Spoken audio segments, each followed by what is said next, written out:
recently helped out someone who has no work experience in accounting, no accounting related degree to land her very first accounting job in the UK, and here are the advice that I gave her. But if you're new here though, I am a qualified accountant. I work as a senior management accountant here in London. When I first started my career in accounting, I honestly didn't know much about the career path or what I needed to do. There was absolutely no one that I could go to for advice. So this is the exact kind of video that I wish was available to me when I was starting my first job in accounting. Fast forward to today, I know much more about the industry now. I know much more about the career path in accounting, and there are actually ways that you could get a job in accounting with no prior work experience in accounting and no related degree at all. So if you're someone who decided not to go to university, or someone who wants to make a career change from something to accounting,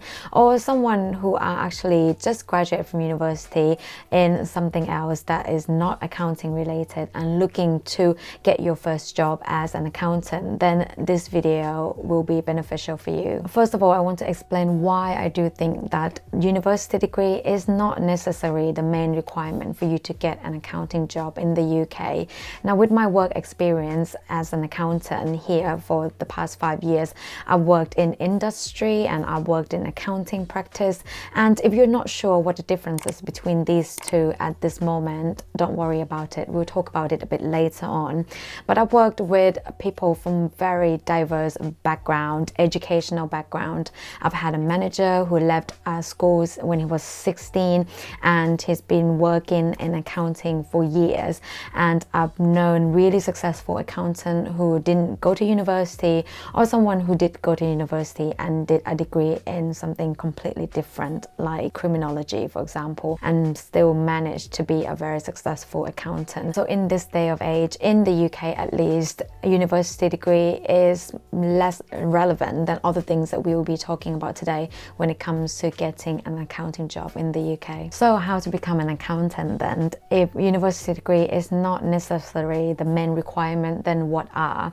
When we talk about education for accounting in the UK, professional qualifications such as the Association of Accounting Technicians or AAT, the Association of Chartered Certified Accountants or ACCA, the Chartered Institute of Management Accountants or CIMA, or Institute of Chartered Accountants in England and Wales has much more weight than a university degree. If you're looking to get an accounting job without work experience in accounting or accounting related degree, then the best thing for you to do is to pick one of these qualifications and start studying. You don't need to wait until you complete the course until you start applying for the job, but you need to start. Make a start before you proceed with a job application process.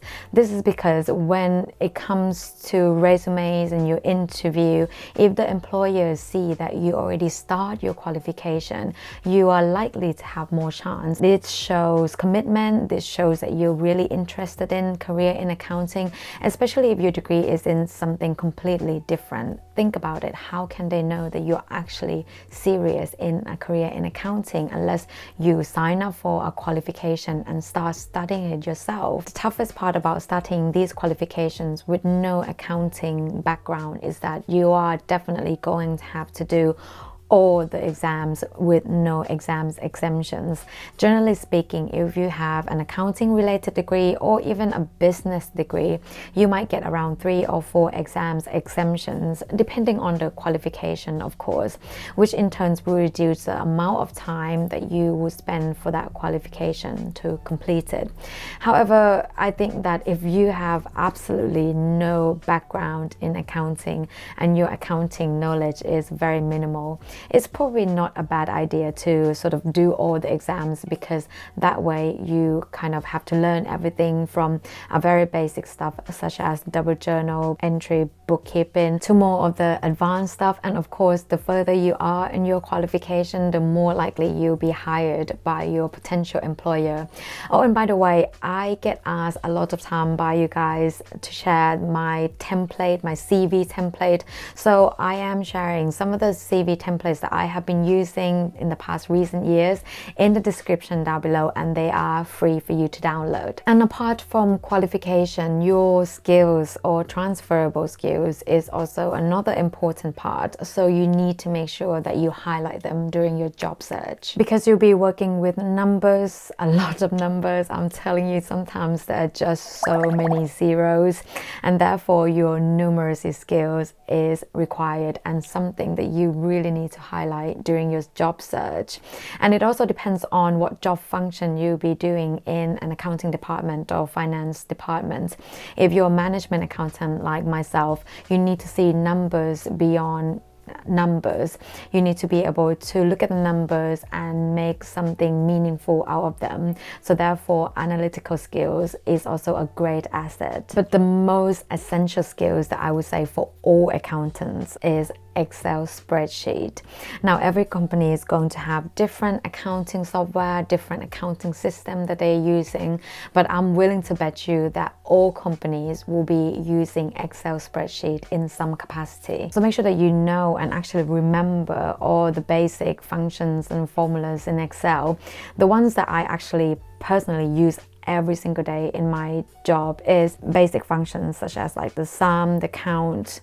You also need to do VLOOKUPs, sum, ifs, and pivot table as well. And I am almost willing to guarantee you that if you put intermediate Excel skills, you're definitely going to have more chance of getting attention from the hiring manager or recruiter than putting beginners Excel skills or not mentioning Excel skills at all. Okay, so now we covered the necessary skills that you should have in order to be an accountant, and we also covered the qualification that you should start pursuing.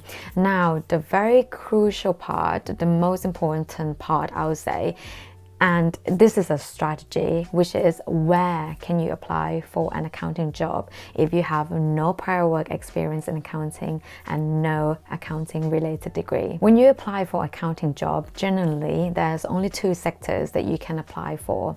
First is accounting practice, which is an organization that provide financial or accounting services to clients. The most well-known ones would be the Big Four, KPMG, EY, Deloitte.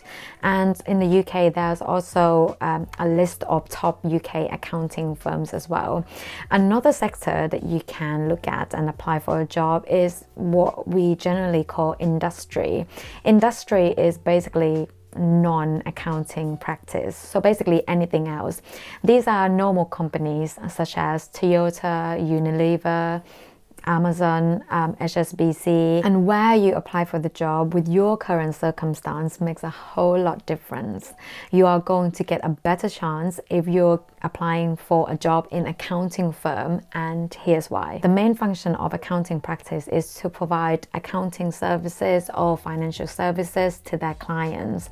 So they first of all specialize, second of all they are a firm of accountants, and therefore they take compliance much more seriously. They need to make sure that their staff are well trained and well qualified, and therefore they're more open to give opportunities to someone who doesn't have any background in accounting at all, so that they can make sure that that person is well molded and well trained into the way that they work. And for that reason, the majority of the accounting firms, big or small, will offer their staff training contract, which means that they will be sponsor your study. That means financially they'll pay for your course fees, they'll pay for your exam fees, and also in terms of time off, because if you are going to have the exam, they normally will give you a few days off before the exam day to revise, and the morning or the afternoon of the exam itself for you to have off, or sometimes you might get the whole day off, which is brilliant. And this is why at the beginning I said that you need to start the qualification, but don't wait until you finish, until you apply for the job. You can apply for the job while you're doing the qualification, because if you follow everything that I've mentioned in this video, this means that you'll be studying and completing your study whilst you're working for your potential employer under their training contract. You may now be thinking, but Poppy, what's the catch? And as the famous saying goes, there is no free lunch, and unfortunately this also applies to training contract. Because the company will be paying for your exam fees, your course fees, and also giving you some time off, these are obviously the costs to the company. And with the increase in cost that they have to sponsor you for your study, this means that you are not going to be on the best salary. When I was starting a career in accounting in the UK, I actually made a career change from IT to accounting. My first accounting job, I was earning less than £18,000 a year, which is not a lot at all. But remember, with accounting, when you are qualified, there is actually a certain level of pay that a qualified accountant need to be paid. So if you can hang on there for a couple of years on that low salary and keep working hard, keep studying hard, once you're qualified, you can dramatically up your income. Another downfall of training contract is that there are potentially a clause that will require you to work with the company for a certain number of years during your qualification, or even after you finish your qualification. And if you leave before those times, then there is a likelihood that you have to pay some of the money back or all of the money back. So that's something really that you need to look out for. If you are going to go with a training contract, make sure that you read and really understand all the small prints, and make sure that you go for the company that you think you are going to be able to stay with them until at least you finish your qualification. If you found any value in this video at all, it would be great if you could hit that like button and turn it into a beautiful blue color. Take care, and I will see you next time.